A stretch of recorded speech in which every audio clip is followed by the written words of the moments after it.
Please stand for the Pledge of Allegiance.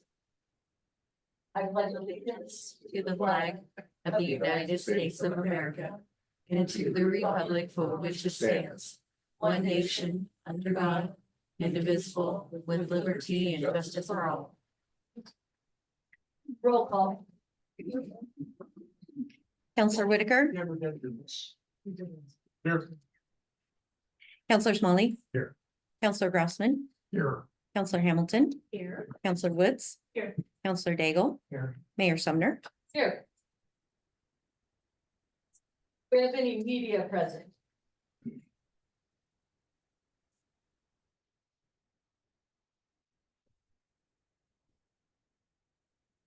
Anyone wishing to speak before city council tonight on any subject matter will need to fill out a speaker form and turn it into the recorder. Forms are available on the sign-in table in the back of the room. Please turn cell phones off or silence them during the meeting. Announcement for Zoom attendees. Those joining tonight's meeting via Zoom will automatically be muted upon entry, and you will need to identify yourself with the full name if not already attached. If you wish to speak, please click on the raise your hand feature located in the reactions icon at the bottom of your screen. Reminder for council, please speak into your microphone when talking so everyone can hear you. To start our meeting off, I'd like to ask Melanie to come up here, please. Where do you want me? Right by Larry would be great. So the city and city council would like to thank you so much for your years of service with the city of Sutherland, and would like to present. And if you'd like to open it up, that would be awesome. Okay. Right here? Sure. I'm gonna cry already. It's a good thing the box of Kleenex is down there by my feet. Oh my goodness. She's accepted a new job, in Alaska, or a new leaving for her husband with a new job in Alaska. Oh my goodness, I am gonna need this. Yes. Already. That's for the summertime. Yeah. Wow. Yeah, Oh my that's for the goodness. summertime. For the summertime, yes. Yeah, right. Might be a heavier duty one for the winter. Oh my gosh. Thank you. It's been.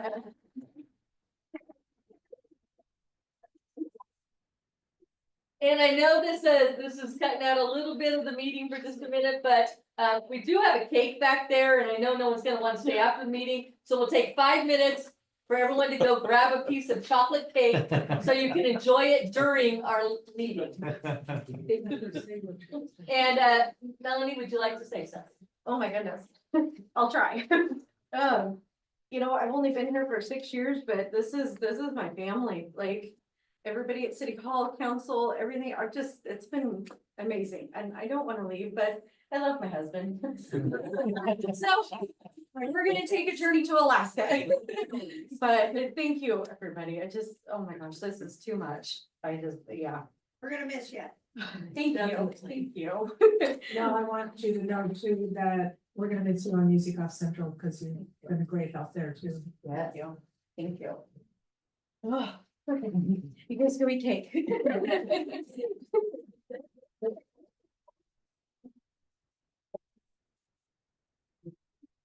We did everything we could to keep that a secret. This is amazing. Well, it's good since it's already snowed.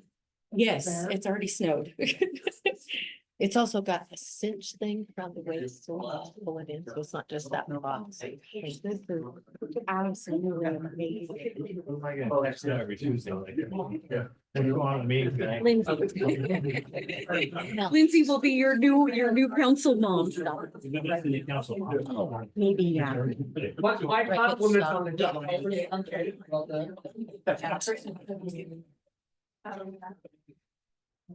Come on.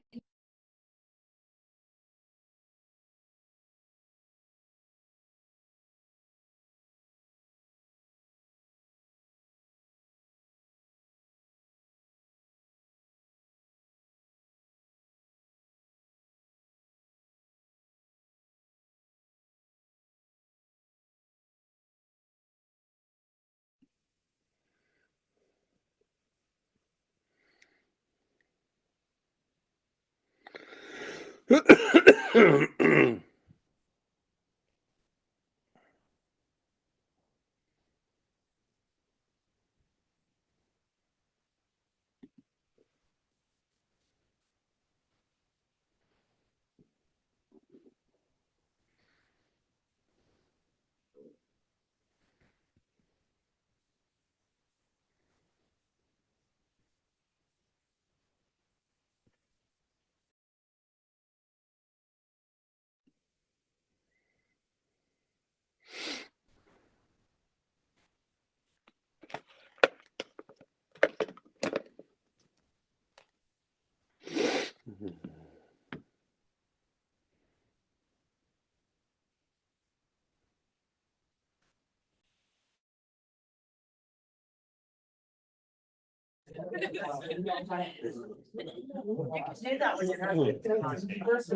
like a mini vacation. You have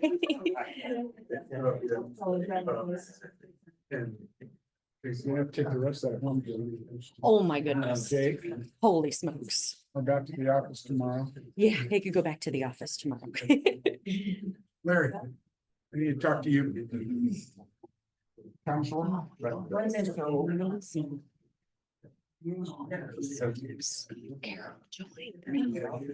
Okay. I mean, muted and admitted.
Okay, back on. On to public comment. The purpose of this public comment period is to allow citizens to present information or raise issues regarding agenda items only. There will be a time at the end of the meetings for citizens to speak about off agenda items. A time limit of 3 minutes per citizen shall apply. All citizens must come up to the microphone. Any on agenda item? Nope. Next we'll have for presentations, the Oak Street Commons. Mayor, Councilors, Pat Lynch, Livability Services Director. I have the privilege to introduce Keith Timchuk, who has been working with our Oak Street Commons group as a representative of I-Sector. And we have a stellar group of guests to update the council and the city on where we are with this project. So with no further ado, Keith, it's all yours. Thank you. If I might lead off with a couple of things that are not really related to the project. Number one, I'm going to thank city staff and Brandy, especially because I work so closely with them, and they have been terrific. You guys have really been served well by the staff we have at City Hall. So well done. And secondly, I have a little bit of history is sitting on that side of the city council chambers, and I spent 6 terms as a mayor in Reedsport. I grew up in a household with my dad was a 4-term mayor of Reedsport years before me, and I spent 30 years as a port commissioner. And one of the things that I've known in all my experience is that it's rare for cities, small cities, to identify a future and a project of this type and reach for it and achieve it. And I think what Sutherland has done is remarkable, and all of you as a community and as a council and as city staff should be compensated for where you're going with this project. So that's my aside. So let me do some introductions first and give some kudos to Jerry, of course, as the team leader, to the people that I work with, Mike Schrader sitting right there, who is the finance guru in Oregon, to Greg Wolf, who's the head of I-Sector, and Rachel, our staff. Since last fall, we've been working with, or last spring, excuse me, a workforce housing task force, which was, seems like a long time ago, but only a few months, and they've been excellent. And then to Christy in community development, to Rick, we did the environmental assessment right there, to Jamie Norrington, who you'll meet in a few minutes, who's done the design work, as always to Aaron for being the adult in the Jerry and Pat, right? And to Deb Flanagan from Hayden Homes and Simplicity, who is absolutely terrific, as you all know. With that, I'm going to begin with a progress report of where we've come in the last several months. I sent this out a couple of weeks ago. Copies in the back if you'd like to read this. This is to the Sutherland Workforce Housing Stakeholder Group, which was the first group we met with. And I wanted to bring them up to date on all the things that have been achieved in the past several months. So here we are in October and probably in the last 7 months there. The city does have an agreement, number one, on the purchase of the property on Oak Street. That purchase agreement should be approved by city council tonight, I would imagine, I hope, on their October 14th meeting. It'd be a great way to celebrate my birthday. It's today. Cool. So, I thought the cake was for me. No, it's for Melanie. She's a baby in the city, and she gets the cake. Number two, or second, was the phase 1 and phase 2 environmental assessments have been completed on the property. You'll hear about that from Rick a little bit later. Those assessments revealed some concerns, generally minor concerns, that can be addressed by mitigation or capping, I believe. Again, the concerns are real concerns, but not red flags that will require anything but generally routine remedy. Number three, a workforce housing task force has been established by the city and the city council. They have met twice already, and they provided input on the draft design of the commons and on the breakdown of the recommended housing types. That breakdown of the recommended housing types came out to be a 25%, 50%, 25% formula. And you'll see more of that from Jamie in a little bit. That's 25% of the units will be rental units, 50% will be single family homes, and 25% would be cottage homes, which are very small, 600 to 800 foot homes. When that recommendation came after Jamie had already done an initial design, and he then took the recommendation back and tweaked his design in one you will see shortly.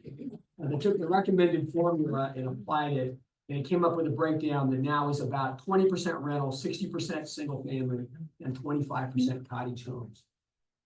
With information provided by Hayden Homes, and you'll see all their work in a few minutes with Deb, it appears the task force has now recommended 22 rental units, which include 2 9-plex and a single 4-plex apartment.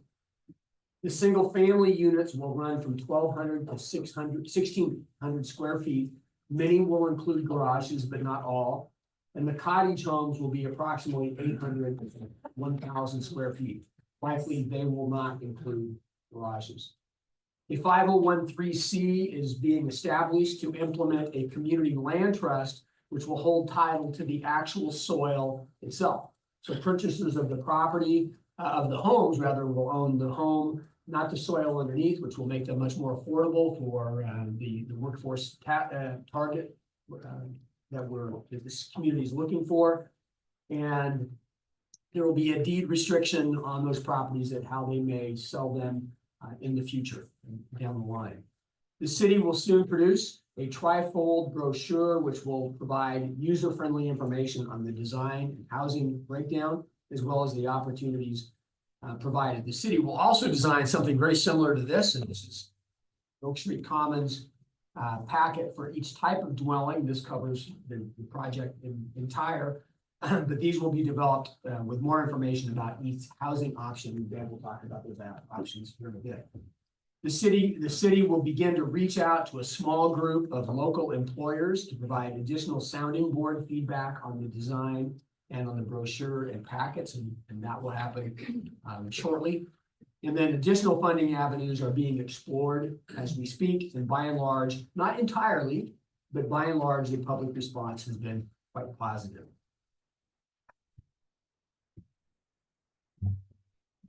I'll be glad to answer questions if there's anybody in the audience or online that have any. And with that, then, I think I'm going to ask, because his report is important here, and I'm going to ask Rick Young-Siderman from RYS Environmental. I was going to say strategies, but from my environmental, to come and talk about his phase 1 and phase 2 surveys he's done on the property, and the results of those, and the mitigation possible.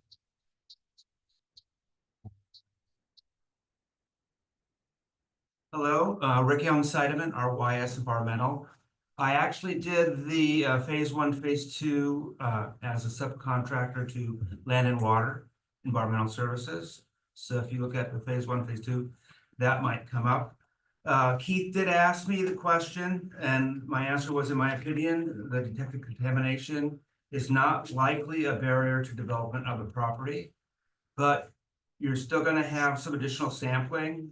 Good. Here's the property here. Here's the southern part of the property. I don't have the 2 northern tax lots. No sampling was done on the 2 northern tax lots, which are north. Oh, let's stop there. Okay. Here, which are north of 4th Avenue, which is just the grassy lane. You're going to need to do more sampling, or you're going to need to do some remediation, digging it out, or there's going to be physical and or institutional controls on the property to deal with the contamination that was detected. The development of the property is going to need Oregon Department of Environmental Quality oversight, because it's going to get into a second phase 1 where, let's go to the second slide, where the use of the property is going to change. So this is just the diagram from the October 1st news review thrown over the lower tax lot, showing my sampling locations. The use of the property is going to change. It's going to go to residential. Previously, right now, it's occupational or industrial. And there are no structures on the property. So when you put structures on the property, there's different receptor scenarios, exposure pathways.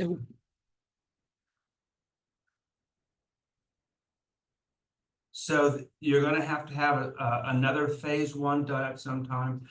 And you're going to have it completed to Oregon Department of Environmental Quality risk-based standards for residential and some vapor intrusion sampling.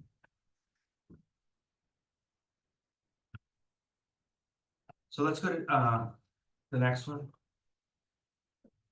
So this is just the table 2 from the phase 2, and it shows sampling locations. And you can see there's quite a lot of low-level contamination in the oil range. So when we say there's contamination there, it's low level, it's in the surface, something is going to have to be done. So let's go to the next one, please. This is table 7. Oh, 2 more clicks. Oh. Here, dioxins. So there was a couple of wigwam burners on the property when it was a mill. The phase 1, phase 2 was done to occupational risk-based standards. If it goes to residential, you'll see that one of the dioxins concentrations is over that residential limit. It can be taken care of. If it was greater than 3 feet deep, you wouldn't have this exposure pathway. It could be excavated. Something's going to have to be done. So this is the only sample here where it was actually over a residential risk-based concentration.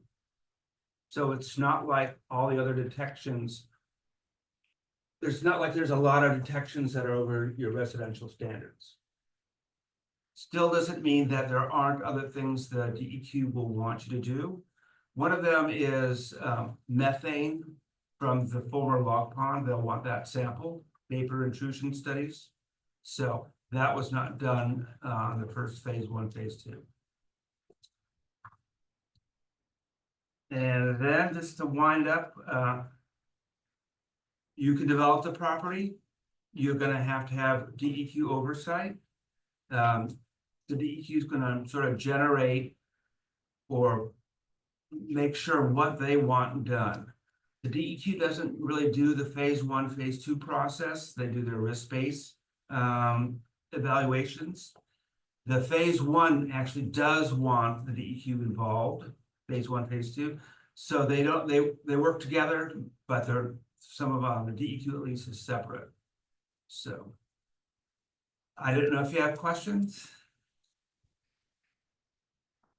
I do.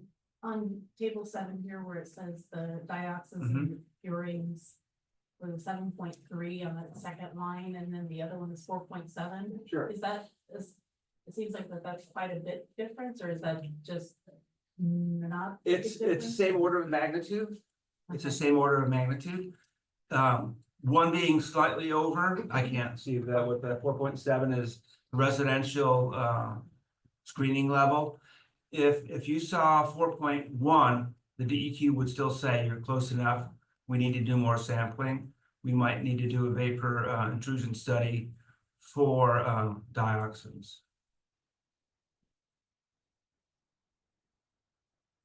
Could we go back to table 2? One back. 2 more. There. So here, can't see it at the very bottom. There's something over it.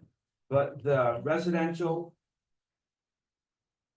the residential DEQ risk-based concentration for oil is 2,800. So it's never exceeded. You're still not going to have a residential property where you can say, well, there's oil, but it's not an issue. You were gonna do something. So cover it up, cap it, move it. So there's a lot of things that can be done as far as remediation. Moving the soil as part of fill if that's available. Some of it's going to be what the DEQ wants. Some of it's going to be what's acceptable for the construction of the residences. Are these issues that have come up, are they fairly common in?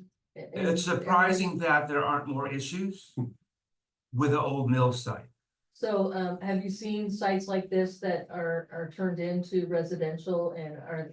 Yes, I have, and that is go to the end or the page 9 of 11.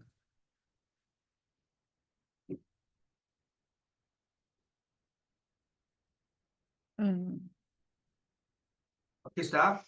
This is just a sheet, this voluntary cleanup program for the Department of Environmental Quality that you'll need to get into. One more.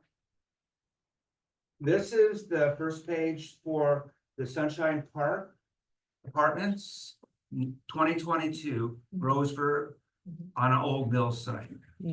So, and this, if you look at, I can't read the paragraph there. First paragraph in the middle, it says they had to do the assessment over because it went from a industrial property to a residential property through the DEQ process. The DEQ, and why the DEQ process? Your grants probably are going to require it.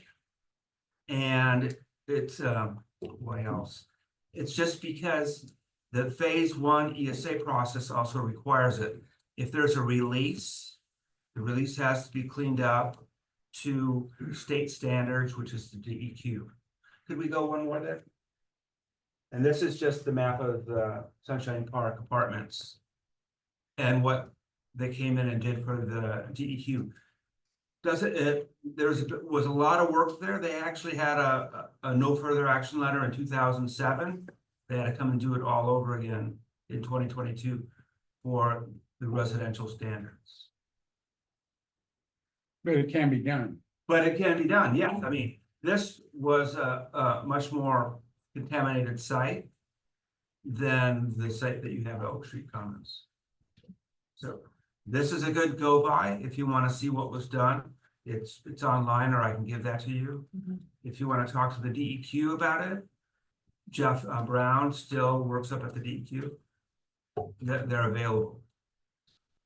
So did you say that the log pond area on the site that we're looking at has to still have the environmental done on that section of it? There was just no samplings done of that? No, the entire property will have to go through another phase 1, probably phase 2 process. Though if it's with DEQ oversight, it won't be called that. They'll just call it an assessment. So no, we went in and we sampled it in the old log pond, correct. It will need some vapor sampling because the wood waste that's buried can generate methane. So there was no methane sampling. It can get technical.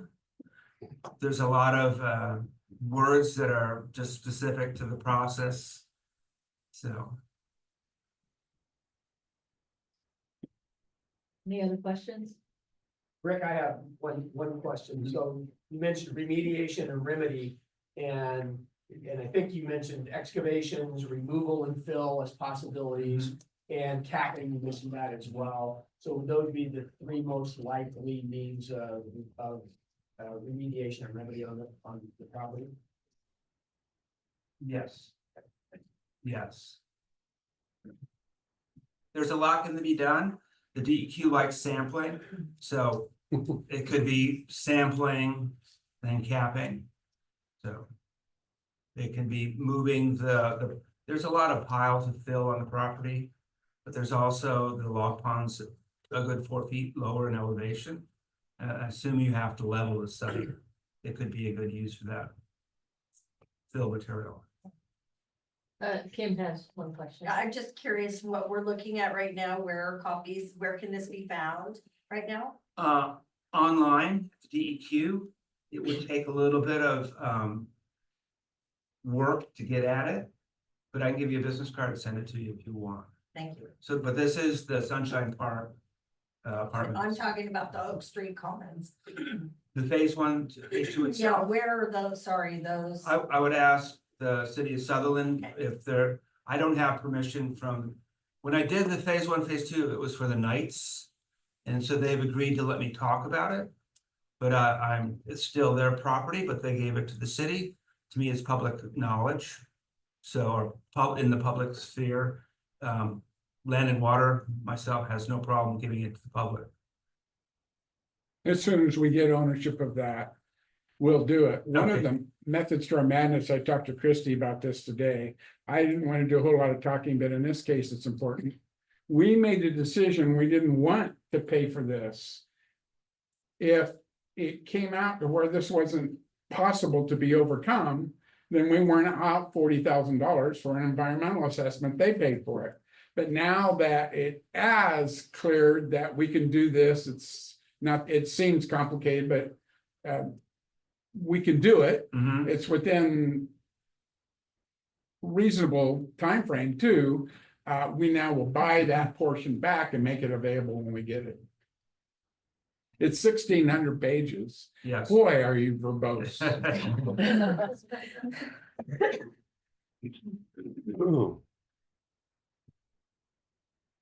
Okay, Yeah, I'm gonna stay through the end of the meeting if something comes up. Okay, thank you.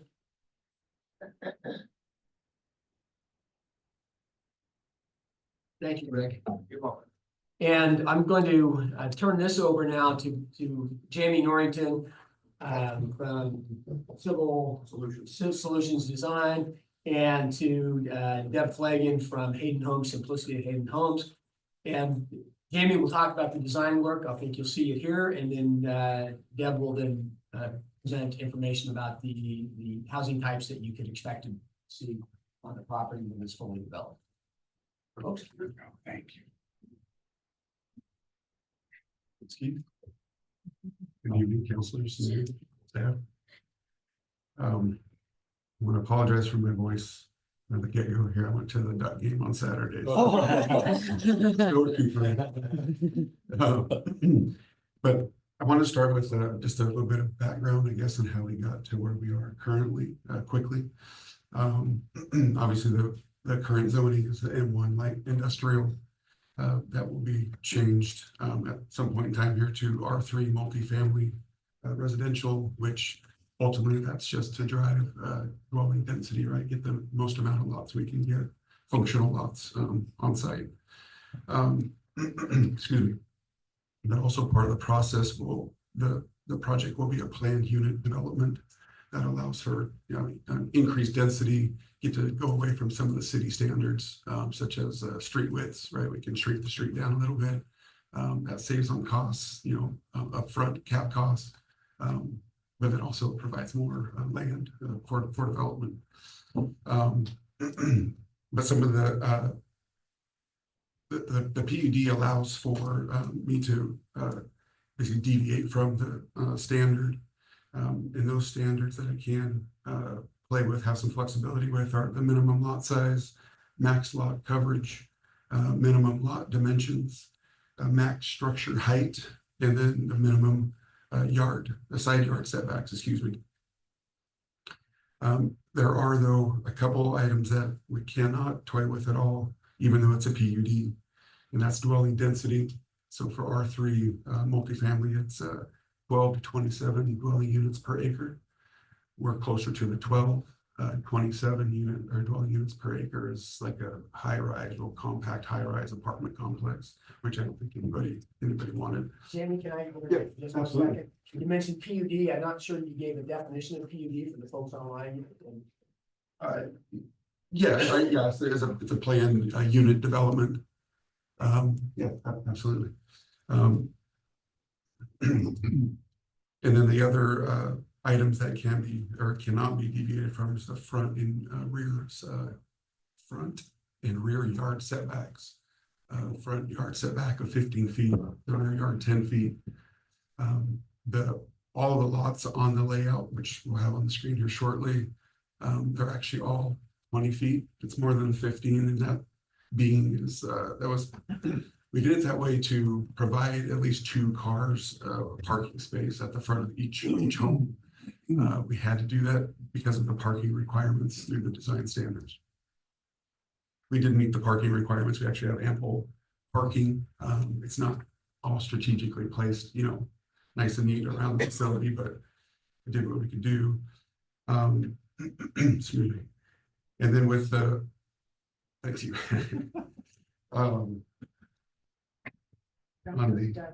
Yeah, right. So the 2 main design criteria that drove the final design that we'll see here shortly is again the dwelling density, and then the required, when you do a PUD in the development code, it states that you need to have 25% open space. So those 2 items right there it really constrains the site. There's just not a lot you can do with it. I mean, we could have several variations, but in the end, it would probably be about the same amount of units, kind of laid out all about what we have now. It's just I think we have the most efficient functional design. I'm sure there's a few others out there that would probably work, but I think it looks pretty good. Excuse me. So can we pull it up, please? Yep.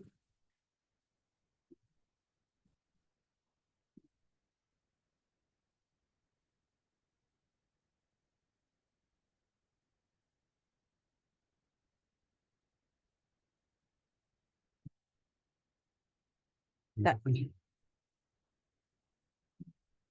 So Keith already spoke about the breakdown, the 50, 25, 25. I think everybody caught that. That's what we tried to achieve. We didn't hit it exactly. The main item that we went over on was the multifamily. And that was primarily because of the two nineplexes. Everybody seemed to like the nineplex idea. But with the amount of parking that is required for those nineplexes, it just kind of left really that east side strip there is multifamily, right? You're not going to put a couple lots in between the nineplexes. And with the parking lot on the community center, it just made sense to drop in a fourplex right there in the center to kind of utilize the ingress and egress to each parking lot. So we kind of, maximize the efficiency there from a parking standpoint. Excuse me, sorry. So after, I think this is the design that the last workshop saw, correct? Leading up to that workshop, I couldn't attend, but I spoke with Greg Watson of Hayden Homes, and he told me that they have several structure or footprints, building footprints that require 28 feet wide structure footprint. Not so the overall lot width would be 38, which would be required. So anyway, so I didn't revise it to accommodate those. And I know Deb will speak this a little bit, but excuse me, what you should know though is with the dwelling density, I think we're at 13.9 dwelling units per acre. That actually allows us to pull 10 lots out if need be and still meet the minimum requirement. So what we could do then is for every lot we pull out, we could take that width and distribute it amongst 3 other lots, and that would get us up to that 30-foot wide structure footprint. And then so you'd have a lot more flexibility with floor plans that would be available for those lots. So I recommend that. I think it's in the end it'd probably be a better idea. I mean, I know we all were striving to get the most amount of lots in there, the biggest bang for your buck. But it makes sense just to have some flexibility in the floor plans. And I think that's really about all I had. Keith grabbed quite a bit of my little spiel here, so good job. Yeah, good review. Thank you. Yeah, sorry. Mayor Sumner, council members, I'm Deb Flagan with Hayden Homes and Simplicity Homes. I'm very grateful to be here tonight. It was 1 year ago this week, Jerry, that I met Jerry at the League of Cities in Eugene. League of Cities is actually in Bend this year. And that was the first time that I heard about this project and what he was thinking. And it's amazing that a year later, we're actually standing here talking about what this would look like and having gone through this entire process. I do want to tell you that Hayden Homes has been in business for 35 years. We are an Oregon company and we work with a lot of cities, and your city staff has been incredible. Just, you talk about kind individuals that want to give back and actually get back to you in a really timely manner and then follow through. It's been really a pleasure to work with all of them. So thank you. So today I'm going to talk just a little bit about the different type of products that we put together. This is based on the feedback that we've gotten from the meetings. And hopefully there's an array of products that will work and that people will like. And so I'm going to have you go to the first slide. There we go. So this is, as Keith said, there's going to be 25% that are cottage based, 50% would be single families, and then approximately 25% that would be rentals. And so what you're seeing here is the top 3 that are the Acadia, the Argent, and the 1021.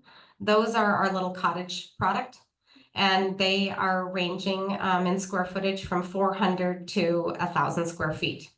And those prices are ranging from $167,000 for the Acadia and up to just over $200,000 for the 1021, to give you an idea of what that house would be to build it.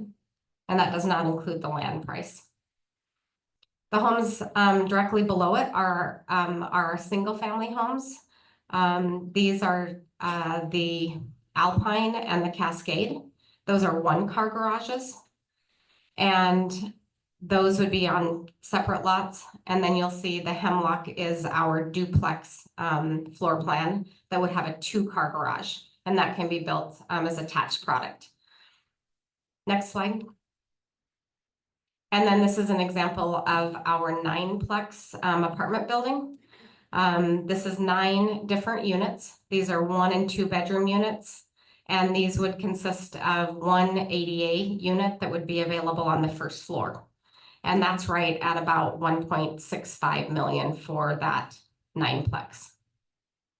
And if we would just want to go quickly through them, I can explain the different floor plans, and it kind of gives you an idea of what the insides of the units would look like. This little 400 square footer would be available. All of these can be either rentals or for sale. This is a 1-bedroom, 1-bath plan, no garage on this home, but there would be a storage area for this home. Next slide. Oh, the Argent. So the Argent plan is no garage on this. It's a 2-bedroom, 1-bath plan. And this can be done with either a den or another bedroom. And this also has a storage unit that will be included in the back as well. The 1021 is our 3rd cottage type plan. This is also no garage on this home. It's a 3-bedroom, 2-bath plan. And now we're getting into the single family with a 1-car garage. This is our Alpine plan. That's just over 1,000 square feet. It's a 2-bedroom, 1-bath. All the living spaces upstairs, and then an oversized 1-car garage. The Cascade plan is 1,268 square feet. It's a 3-bedroom, 2-bath plan, an oversized 1-car garage, and the living spaces or the bedrooms are all upstairs as well. They look like they both have a half a bath on them. They do. They're. Did I say 2? What did I? There's Can we go 1 back? bath and 2 bath, but they're like 1.5. You're right. There's that. You can make that a 1. It's a full bath upstairs, and then it's a half bath downstairs. Thank you, Mayor.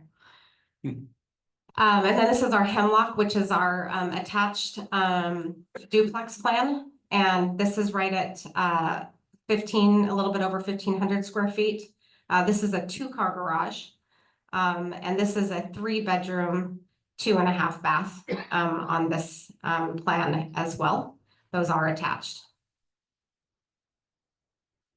And then finally, this is the 9-plex. And as I said, it's there's 1 and 2 bedrooms and then 1 ADA unit on the 9-plex apartment.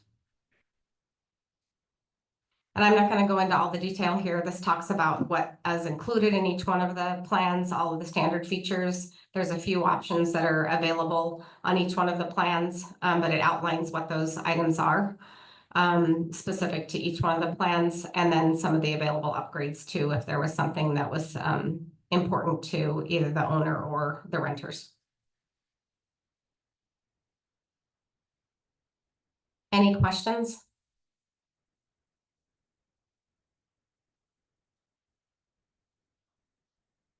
Thank you.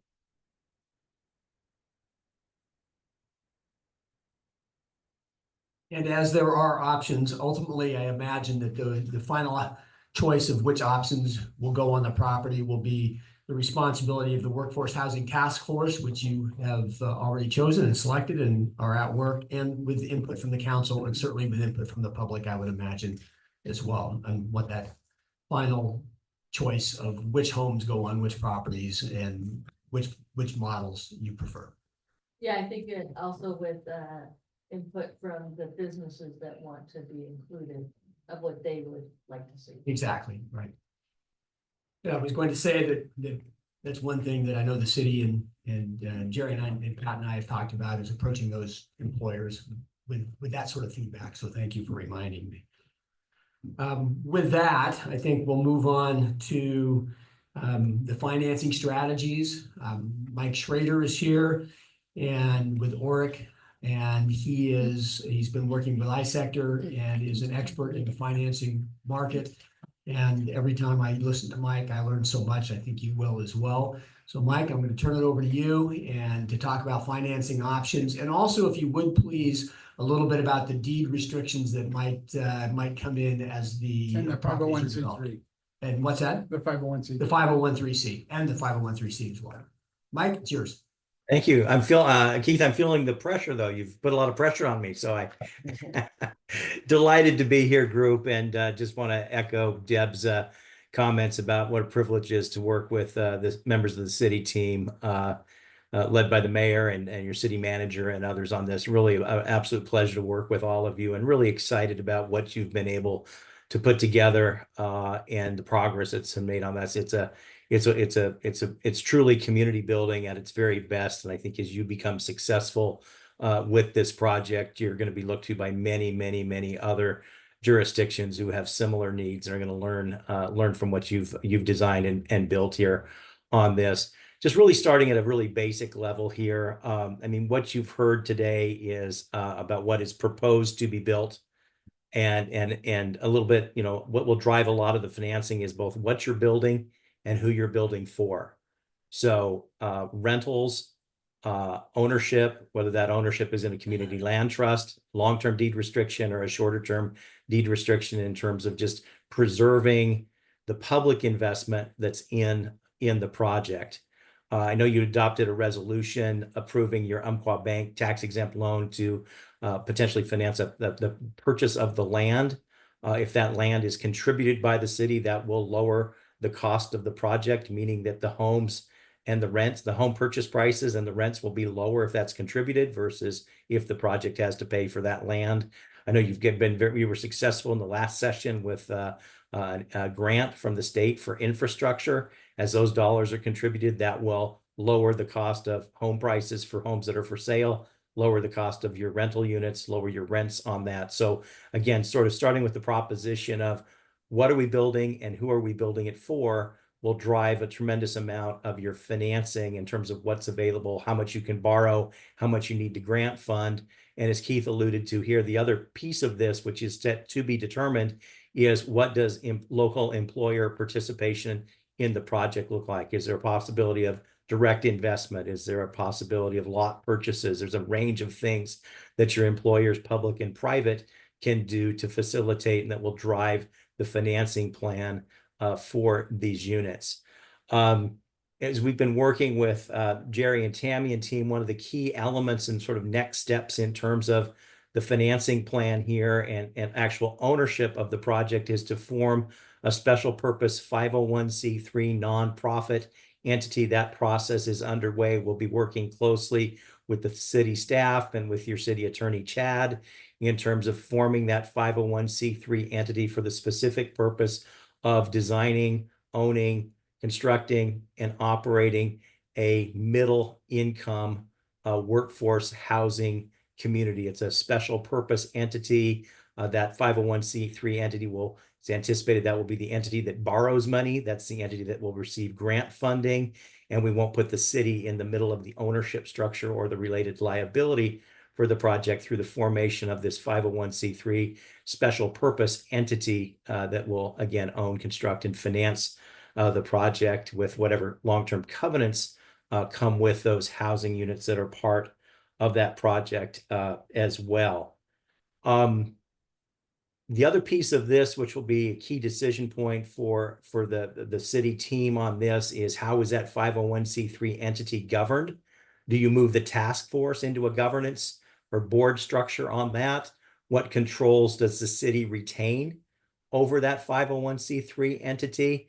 There'll be a host of questions around that to make sure that the public investment is preserved and there's still an appropriate level of oversight by the public entities that are involved in the process. Of course, if you have significant employer participation and particularly direct funding, they may want to have a seat at the table too. So the governance structure and the financing plan are going to be driven in part by what that next step is in terms of what the employer participation may look like, if at all. Again, I think with the land purchase by the city, the infrastructure costs, and the great work being done on the design by team here, including the work that Hayden Homes has done in terms of right sizing, if you would, the product for area median income on that. You've got a lot of you've got a very sound basis to build a financing plan on those metrics in terms of land, infrastructure, cottages, single family homes, and rentals. And again, the driver here will be what do you want those homes to cost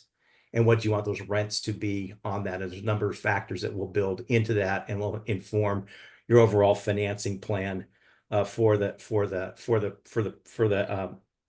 community that you're looking to build. Again, the 501c3 is central to this process in terms of the ownership and governance, and again, how this is all designed and how these pieces fit together ultimately on this. Again, our role as financing or special counsel on this, we represent a wide variety of public entities and nonprofit entities who can borrow money on a tax-advantaged basis. On that, we see a lot of grant funding coming into housing and other kinds of projects on this as well. So our job is to represent you in the formation of the 501c3. Again, we'll be working closely with Chad as your city attorney and your staff in terms of making sure that we're taking your good direction in terms of what we're building and who we're building it for. And then we're not the bankers. We don't bring the money to the table, but we can help you access the folks who can access those specialty bankers who can bring a financing plan that you're building, what you want to build for who you want to build it in the most efficient and cost-effective manner possible on that. Keith, did I leave anything out? Or Jerry? Oh, you did great. In fact, you didn't ramble on for hours like you normally do.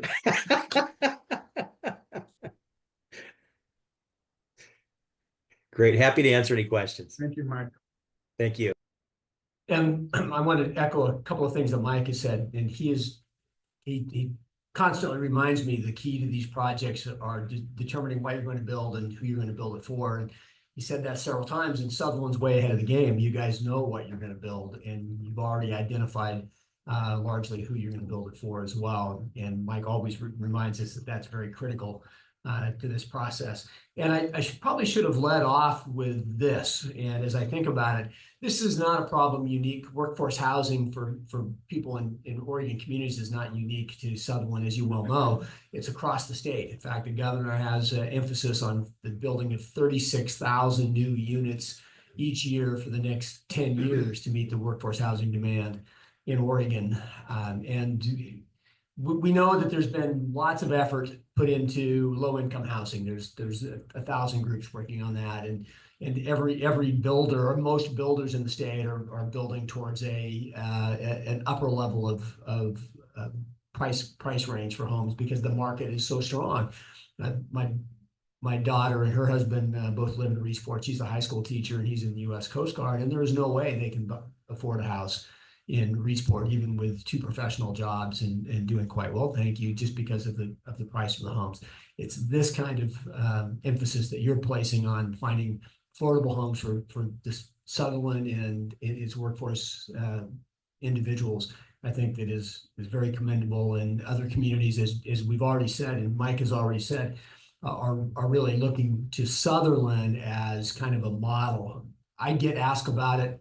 Mike does. I know other people in the I-Sector team get asked about the Sutherland project, and there's already a little bit of notoriety because Sutherland has been featured at a couple of conferences already to speak about this project. And then lastly, if I can, and this is one of the things that I think we'll be approaching employers in the city about. Mike mentioned pre-leasing, employers doing pre-leasing. And I'll give you an example of this. We're working with on another project on an Oregon coastal city where they're doing a 36-unit apartment block. And they believe that before they start construction, they'll have all units, 36 units pre-leased to local employers. And those would include especially the healthcare industry, major employers in town, and education efforts as well. So, which makes financing those buildings much more easily attained if they're all going to show a cash flow right away. So hopefully we'll have cooperating and partners in the in the Sutherland workforce or employer group as well. If I could add to that, Keith, it's interesting. What we've kind of decided is we are 3 principal realtors in Sutherland. And one of them is on our, 2 of them are on our task force. And the other one is out by the freeway. And so when I met with one of the 3, she was, well, you're gonna know who it is. And I said she, because the other 2 are guys. But she said I could have these things sold or filled in 6 months if you just left me alone to do it. So this is gonna be pretty cool. And with that, the last part of this part of the schedule is for next step discussion. Pat, I think you're included in that. So I think firstly, I'll re-mention that the city, and I think I'll participate in that, will be meeting with employers, for feedback on design work and on the type of housing that will be available, and B, ultimately to find partners to partner with the city in terms of some pre-leasing or perhaps some purchase of properties for their workforce as well. Pat?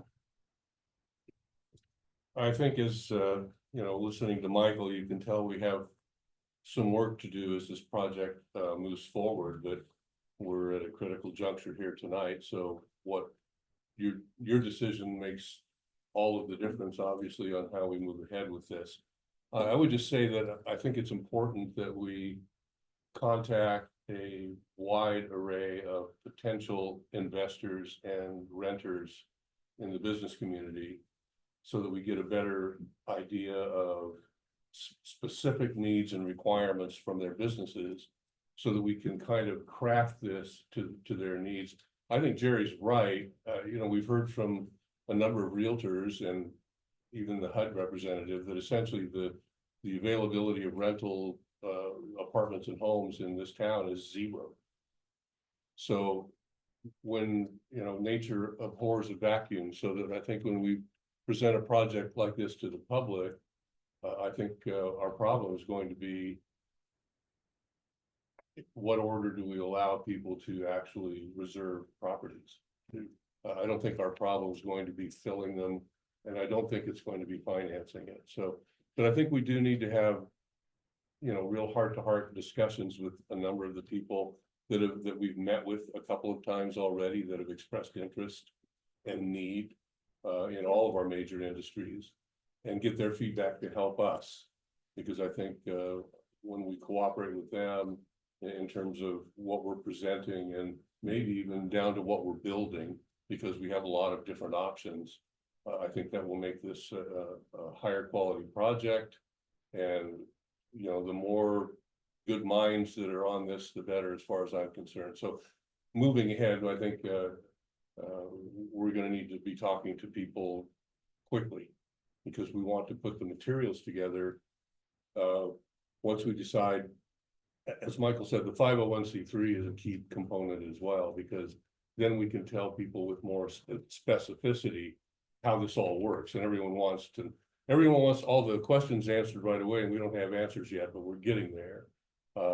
So that's kind of the progress. I think we need to get some of these meetings set up. We need to perfect our plan and our materials, and then we need to start getting commitments.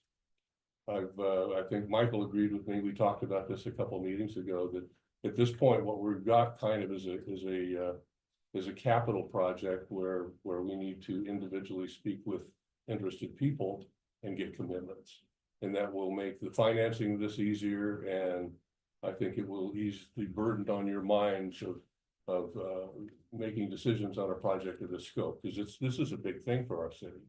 And we've got a tremendous team put together. We've got an amazing group of people that think this is the right way to go, and I would really like to see that decision made tonight so we can move forward. And one of the things that I might add here is I think the city has done some of this, and I would encourage them to do more, is to reach out to people who have concerns and invite their input at every opportunity, and with all the openness you can. We have talked about public meetings and town halls, and, you know, once the die is cast on the property, I think that's something we'll want to be scheduling very quickly. Thank you. I didn't mean to go this long, but I couldn't get Keith to shut up. My students say that all the time, so. Thank you very much. Thank you. Okay, on to consent agenda. For September 9th, 2024 meeting minutes and September 30th, 2024 meeting minutes. Do I have a motion? I'll make a motion to approve those meeting minutes. Do I have a second? Second. Any discussion? Vote. Counselor Whitaker. Aye. Counselor Smalley. Aye. Counselor Grossman. Aye. Counselor Hamilton. Aye. Counselor Woods. Aye. Counselor Daigle. Aye. Mayor Sumner. Aye. Motion carries. On to council business, public hearing and resolution 2024.21 supplemental budget adjustment, staff report. Mayor Sumner, councilors, Tammy Trowbridge, Finance Director. This is a public hearing for resolution 2024.21 for interested parties to speak regarding the proposed changes to the fiscal year 2024-25 budget. After the hearing, council is being asked to consider approving that resolution to adopt the supplemental budget as described. At the time the budget was prepared, the city was not intending to increase the general fund loan to urban renewal. And we had the discussion 2 weeks ago about the urban renewal, taking out the loan for the 311 East Central property. And that's what this is referring to. There have been additional opportunities to purchase that property, and the council has approved moving forward with the loan, is what happened 2 weeks ago. This budget adjustment would just be able to accommodate that change. We had built that amount of money going out of urban renewal because we knew we were either going to put it into city hall renovation or something at the time. So that money is already appropriated on the urban renewal side, but the loan needed a budget adjustment to be increased on the city side. Okay, at this time, I would like to open public hearing. And do I have any public comment?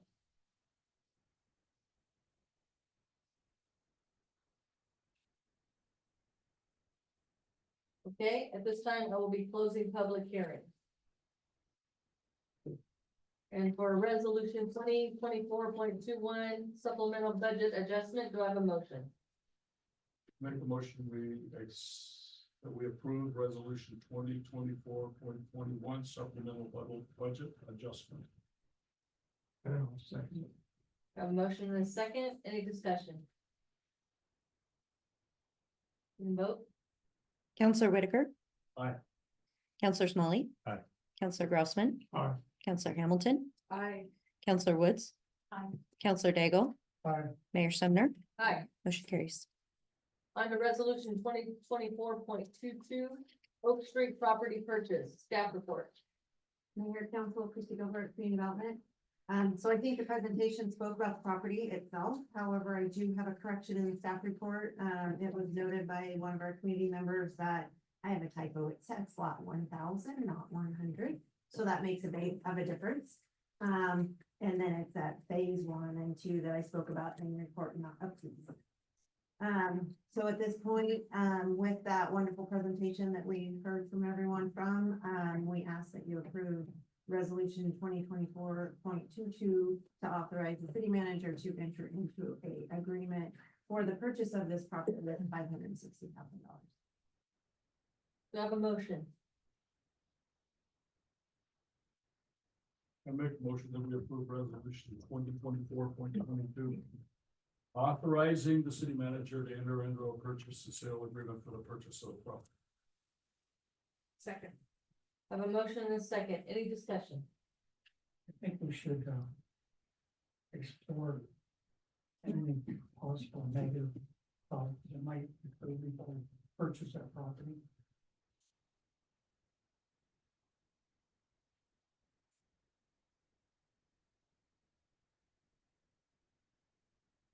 Any other discussion? I mean, what do you mean by negative? There isn't. And you what? Environmental issues, we've got.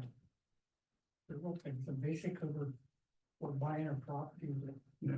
Is worthless pretty much to anybody else. And, it just seems like if this doesn't work out, we're gonna end up owning a piece of property that. We're gonna own forever. Well, the only environmental issues that we have to respond to, and the reason we have to respond to, because it's zone residential.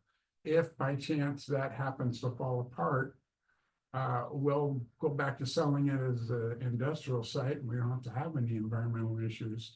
And so there are only real two environmental issues. I'm not trying to be combative here. Is one is the methane that comes from sawdust in the ground that we saw an apartment complex already successfully deal with, like 10 times larger than ours. And the other one is this oil that is in a location that he said we either cap or dig it out, and that's going to be a parking lot. And so I don't know what other environmental issues we might run into that would be so detrimental that we couldn't overcome them. Or we wouldn't be bringing this to you. I don't know either, but Yeah, well, you never know. That's why we had the environmental. I report. understand that, but. You also said that we have to work through state DEQ now, and who knows what they're gonna come up with. Anyhow, I'm not against. Yeah. This reasonable price housing for people at all. I just think it's prudent to explore more. But that's just my opinion.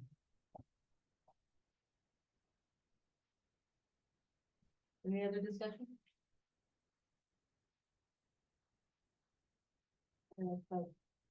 Counselor Whitaker. Aye. Counselor Smalley, Yes. Counselor Grossman. Aye. Counselor Hamilton, Aye. Counselor Woods, Aye. Counselor Daigle, No. Mayor Sumner, Aye. motion carries. Under reports, business license discussion.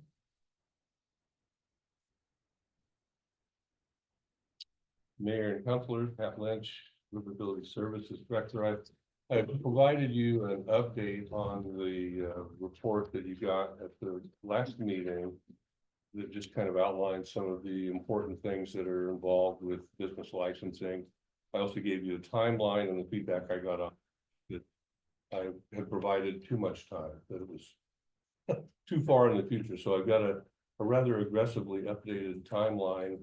I do apologize. I understand that that Councilors Daigle, Smalley, and Woods are wanting to get together and help iron this out and perfect it. So that is my plan for the coming weeks, to set a meeting or two together so that we can do that.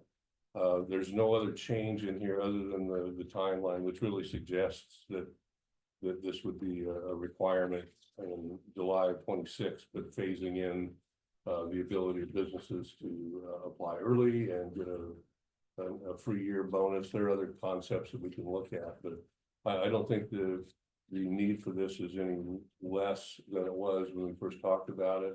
If there are other questions you have or other discussion you want that needs to take place tonight before our meeting with the counselors, we can do that. But I just wanted to update you with this timeline suggestion.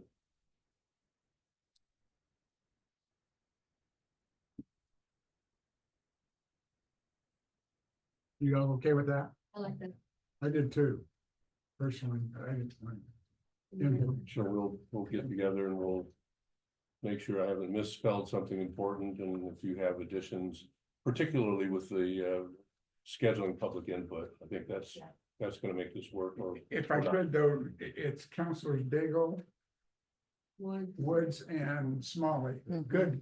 Okay. Gary was instrumental in the last business registration, so he had a lot of good input. Good. That's all I had. All right, thank you. Next is purchasing authority overview. Mayor and councilors, Tammy Trowbridge. Actually, I'm just looking for permission to go through our purchasing ordinances and working with Chad.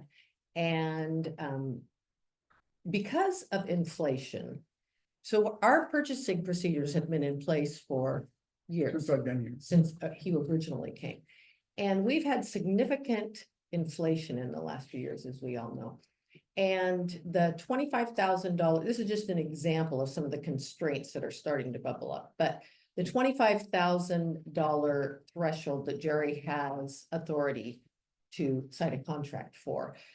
We are now getting somewhere in the ballpark of 20,000 in engineering services. I just got this email from one of our engineers of record that 25,000 buys slightly less than $20,000 worth of engineering services. And it's hard to get any kind of project done for that.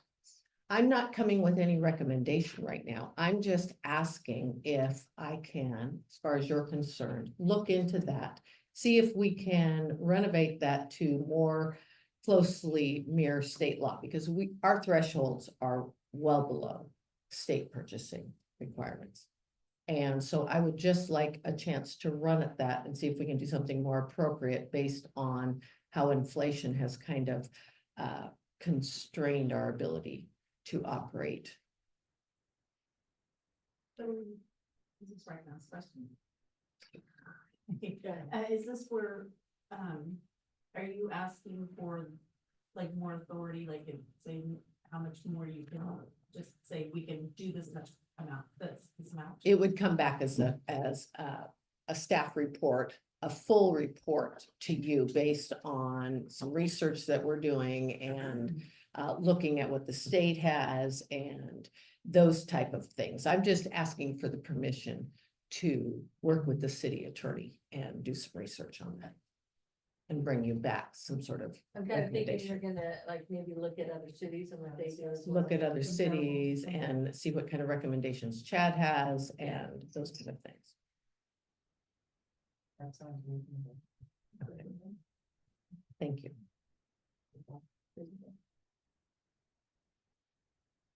Yes. Okay, thank you. Appreciate it. City manager report. Nothing to Nothing. report. Thank you. On to council comments. Remember, monthly meeting time is limited. Please ask questions or make statements that are likely to benefit the group. Individual comments and questions that can be handled on a one-on-one basis should be handled outside the meeting. Councilor Daigle. I have nothing. Councilor Whitaker. Councilor Smalley. I understand Counselor Daigle's, holdbacks on this whole huge project. It's a huge project, a lot of money, I get it. But I have faith that the staff and moving forward, the people helping are gonna make sure this happens, carefully, and the city needs it badly. If I have 20 employees myself and half of them live out of town, there's no place to live, so I think, yeah, it's a great thing. I'm excited to be part of it. Councilor Grossman. Well, I agree with what That's cheap. Sean says, and actually, if you look at the news, the state's trying to back it. 33, excuse me. 33,000 or whatever it is, the number of homes in the state that, I think they're behind all of us starting to look at that method. So I agree with you. Sorry to have to do that. Councilor President Hamilton. I have to agree with Sean also, this entire, and Joe, this entire state is horrible on housing, and I think this would be a catalyst to many of the other cities following in our footsteps, so once again, leading the way. I think that in the future, we're gonna be up against, doing another project. If this goes well. Councilor Woods. It usually works. I'm just gonna say that I like that we've got the sign down there for everyone to know that the city hall is now down the way, and then our new police department is right out front, so there's a nice sign for that.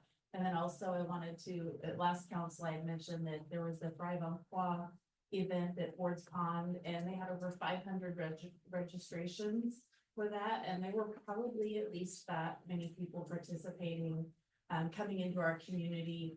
And then afterwards, it was really nice to see that those people that went to Ford's Pond were visiting our establishments here, which was really, it was, just seeing them actually visit our city. So that was really nice to see. And then a couple of our police officers, they ran the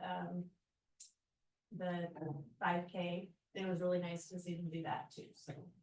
All right. I'm really excited about this project. I think that it really shows our city is really in front of the times, and we really care about our community and our people that live here, and we're just moving forward in front of everybody, and we're the most proactive in our county, and I just love it. And I want to thank Melanie for all of her years of service. Oh, yeah. with Thanks, the Mel. City of Thank you. Sutherland, and I wish you Thank all the luck Thank in you. Alaska, and maybe we'll come visit. Yes, Definitely. definitely. And I want to remind everybody of the downtown Sutherland trunk or treat on the 26th coming up. Pass the word. It's a really fun event for your whole family. All the downtown businesses get out there, and it's packed. So that'll be a fun event coming up. And also I'm out of town in November, and I take a break in December, so no coffee with the mayor for the next 2 months. So we'll start fresh first of the year. I think that's it for me. So on to public comment.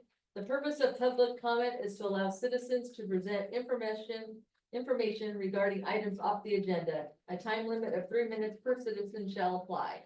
And I have one. Kim, like them up.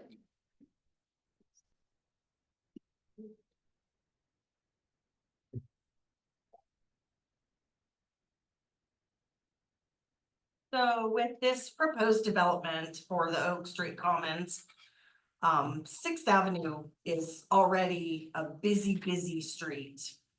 And the traffic alone is bad enough with the children and the people who want to walk on that street. There's no sidewalks. There's nothing. The speeding is atrocious. I sit and look out my window, and probably every third car is doing 40, 45, sometimes even more. And I feel like it's a huge problem when you come up from the railroad tracks and hit the top, and then you start dipping down past Oak Street. So I would request that somebody talk to the police department, see what we can do to get some more patrol there. I don't know what you're gonna do when you open up this Oak Street, because it's just going to make the traffic even worse. We've already had 2 cars come off of 6th Street and onto our property. One hit the fire hydrant, the other one hit my son's parked car in our driveway. So it's a big problem. I hear from neighbors. We've got one neighbor right now they're gonna sell their house because their daughter can't even ride her bicycle anywhere. So I request that gets addressed in some way. It's a big problem. It's a safety issue. I think the police chief has heard you, so hopefully that maybe they can, when it's available, possibly put a speed sign or something up there, or maybe pass it on to their officers so they can do some extra patrol and keep an eye out. So, Yeah, it's gonna be more than a speed sign.